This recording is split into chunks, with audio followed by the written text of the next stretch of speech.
Indonesia telah berkomitmen untuk mengimplementasikan ekonomi sirkular di bawah payung pembangunan rendah karbon dan ekonomi hijau sebagai bagian dari strategi transformasi ekonomi nasional. Adopsi ekonomi sirkular di Indonesia akan membuka jalan dalam penguatan pengelolaan sumber daya dan energi yang berkelanjutan. Dengan potensi tersebut, pemerintah Indonesia telah berada di jalur yang tepat, dan dengan langkah maju ini dapat mempercepat pencapaian tujuan pembangunan berkelanjutan. Penerapan ekonomi sirkular berpotensi memberikan manfaat positif bagi ekonomi, sosial, dan lingkungan, seperti peningkatan PDB, penciptaan lapangan kerja hijau, pengurangan limbah, dan juga penurunan emisi gas rumah kaca. Dalam praktiknya, penerapan ekonomi sirkular dapat dicapai salah satunya dengan pengelolaan limbah secara tepat dan efisien, baik limbah padat rumah tangga maupun limbah industri. Jika limbah sisa produksi atau konsumsi masyarakat bisa diolah lagi menjadi produk baru, maka jumlah pemakaian bahan baku mentah dapat ditekan. Menurut data Kementerian Lingkungan Hidup dan Kehutanan Republik Indonesia, komposisi sampah di Indonesia didominasi oleh sampah organik yang mencapai 60% dari total sampah.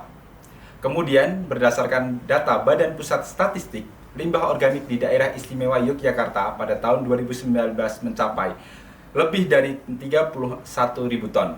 Selain itu, di Provinsi Jawa Tengah pada tahun 2020 menunjukkan limbah organik lebih dari 18.000 ton dan meningkat menjadi 726.000 ton pada tahun 2022. Limbah organik tersebut didominasi oleh limbah industri, salah satunya adalah limbah industri kolang-kaling. Menurut produsen kolang-kaling di Pekalongan, bahwa setiap kali produksi kolang-kaling berpotensi menimbulkan 70% limbah industri kolang-kaling dengan frekuensi 2 hingga 4 kali produksi selama 1 bulan. Sehingga dari banyaknya produksi kolang-kaling tersebut banyak limbah yang tidak termanfaatkan. Hal ini dikarenakan petani yang belum dapat mengolah limbah dan fasilitas yang kurang mendukung dalam proses pengolahan limbah.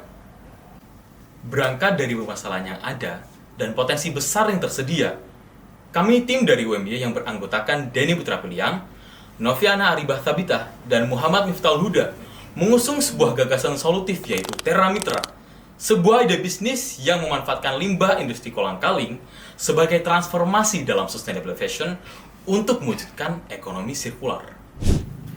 Terra Mitra adalah sebuah perusahaan inovatif di bidang manufaktur.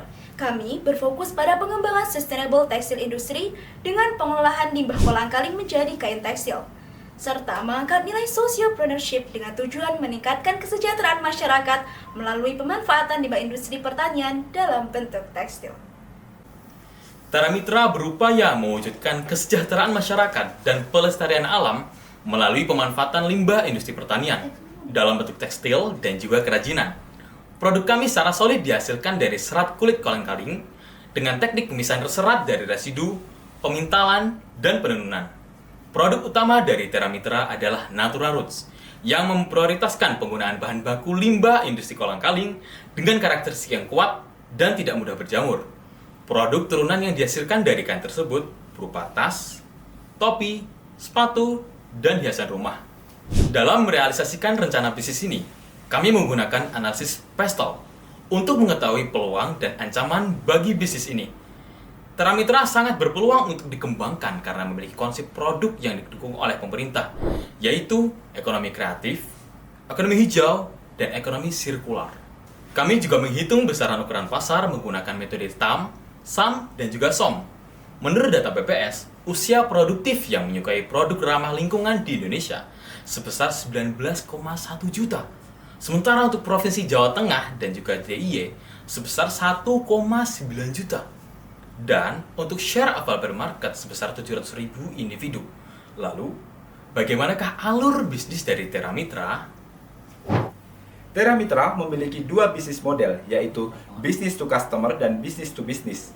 Terra Mitra berfokus pada pengembangan sustainable textile industry dengan pemanfaatan limbah industri pertanian serta pengolahan limbah kolang-kaling menjadi kain tekstil dan kerajinan tangan.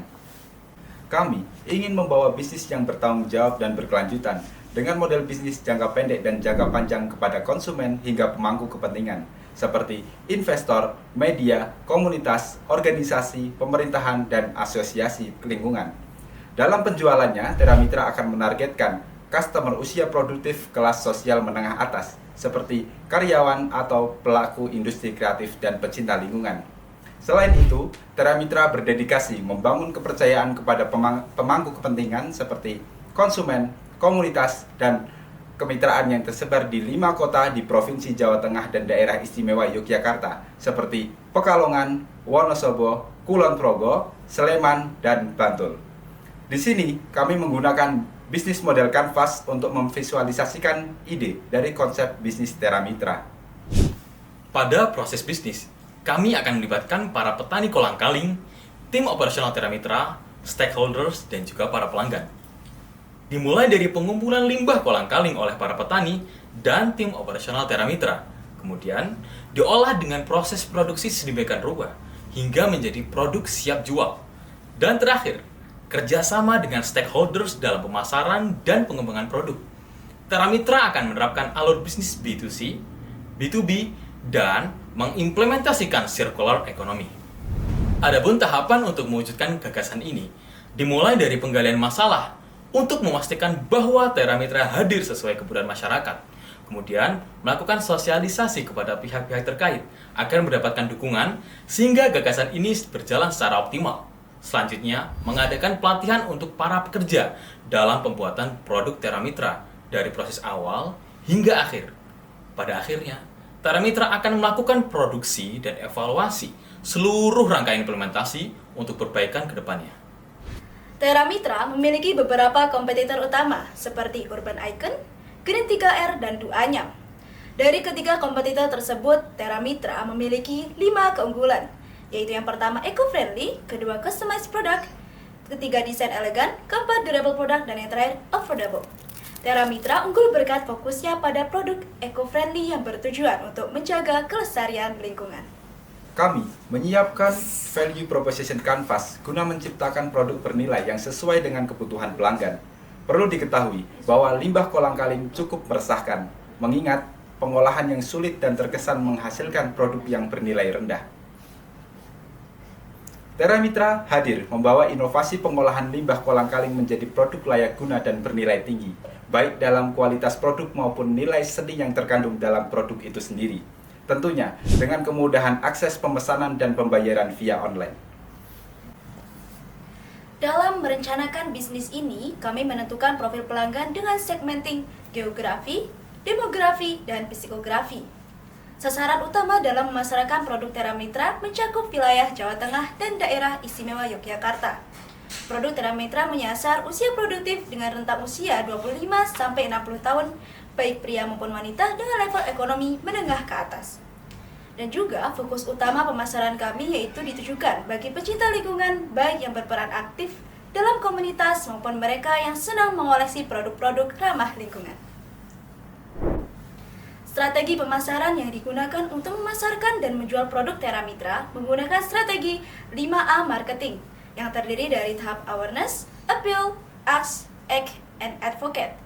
Tera Mitra memiliki target untuk mengubah 19,1 miliar target market yang dicapai menjadi 0,76 miliar loyal customer. Berikut merupakan gambaran detail strategi pemasaran Tera Mitra. Kami juga akan meningkatkan upaya sosialisasi melalui beberapa kegiatan berupa mitra pemasaran dengan Abda Kreatif dan Agromix Lestari Group, audiensi dan networking dengan program studi di Universitas Muhammadiyah Yogyakarta. Dengan rencana pemasaran akan dilakukan dengan 2 cara, yaitu online dan juga offline. Stakeholder yang akan kami libatkan yaitu terdiri dari pemerintah sebagai perumus regulasi, komunitas petani sebagai aktor proses produksi, mitra sebagai aktor proses promosi dan produksi, dan yang terakhir adalah pelanggan.